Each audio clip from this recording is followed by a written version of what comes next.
Keutamaan bangun di malam hari, ibadat tahajud, kata Al-Quran, itu memiliki 4 keutamaan. Tambahan yang tadi, memiliki 4 keutamaan lain yang tidak akan pernah diberikan kepada orang yang tidak tahajud, bahkan sekhusyuk apapun sholat yang lainnya. Misal, antum sholat fardunya khusyuk luar biasa, tapi nggak tahajud, nggak akan dapat yang 4 ini. Apa itu? Dibuka di surat Al-Isra, surah ke-17, ayat 79 sampai dengan 81. Mari kita lihat surahnya. Wa minal laili fatahajjad bihi nafilatan laka. Pengantarnya ini, perhatikan gue ya, Pak. Ayat 79 ini dipisahkan ketentuannya dengan ayat 78. Di ayat 78 tentang salat wajib, kemudian 79 tentang salat tahajud. Tapi uniknya, Allah hanya menerangkan 4 keutamaan untuk salat tahajud, 78-nya nggak disebut.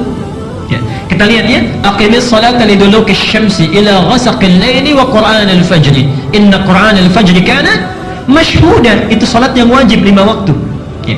Tidak dijelaskan keutamaannya, nanti dirinci di hadis. Tapi ketika menerangkan tahajud ayat 79-nya, wa minal laili fatahajjad bihi, dan di antara sementara malam tunaikan olehmu tahajud nafilah. Itu hanya sunnah saja, muakkadah hukumnya, sunnah yang sangat ditekankan. Tapi ibadah nafilah ini, subhanallah, tidak didiamkan oleh Allah, langsung dilengkapi ayatnya. 1. Asa an yab'athaka rabbuka maqaman mahmuda. Siapapun yang menunaikan tahajud dengan baik, maka Allah akan mengangkat derajatnya, mengangkat karirnya, ditempatkan di tempat yang terbaik dan mulia. Hati-hati ya, Pak, saya seringkali rewel ya, cerewet kepada para ayah. Antum itu punya tugas untuk mencari nafkah. Allah sudah berjanji di ayat ini, kalau antum tidak tinggalkan tahajud, tunaikan dengan baik, itu karir pekerjaan kita akan dimudahkan. Itu sudah janji Allah, sudah janji Allah. Antum jangan lihat para sahabat Nabi itu bukan semuanya jadi ustaz, tidak. Banyak diantara mereka yang pebisnis. Abu Bakar misalnya seorang diplomat yang sangat ulung di samping seorang pebisnis. Utsman bin Affan seorang pedagang yang luar biasa. Abdurrahman bin Auf seorang sahabat yang luar biasa manajemen bisnisnya, paling kaya saat itu di Makkah dan di Madinah. Ali bin Abi Thalib seorang pengajar yang sangat jenius. Bapak ibu tahu apa yang terjadi? Abu Bakar, Utsman, Abdurrahman bin Auf, termasuk Abu Dzar Al-Ghifari, seorang yang sukses dalam dunianya, itu bisnisnya tidak pernah rugi, selalu untung. Tidak pernah rugi, selalu untung. Bahkan Abdurrahman bin Auf cuma punya modal pakaian saja, 3 bulan di Madinah jadi orang nomor 3 paling kaya di Madinah. Nomor 3 paling kaya. Hartanya seperempatnya 80.000 dinar. Modalnya cuma pakaian, 80.000 dinar. Sekarang 1 dinar 2,5 juta. Setengah T kurang lebih dalam 3 bulan. Untanya 10.000 ekor dalam 3 bulan. Subhanallah. 10.000 ekor. Sekarang 1 ekor itu 15 juta paling murah. Ya. Dombanya tak terukur. Setelah 1 tahun, 1 tahun itu jadi orang paling kaya di Madinah yang kapaknya saja terbuat dari emas. Antum 3 bulan sudah dapat apa? Oke, mari kita lihat apa yang terjadi. Mereka sahabat yang sangat sibuk, luar biasa pekerjaannya, dan pergi kemana-mana. Pak, dinasnya itu kemana-mana. Utsman itu kadang dinas ke tempat ini, kadang dinas ke tempat itu, dan sebagainya. Tapi jangankan wajibnya, sunnahnya dikerjakan. Siangnya jalan, tahajudnya jalan, dan sebagainya. Sahabat yang sangat sibuknya luar biasa. Bahkan diantara mereka disebut oleh Rasulullah akan masuk surga tanpa hisab, masih mau tahajud, masih mau menunaikan siam sunnah.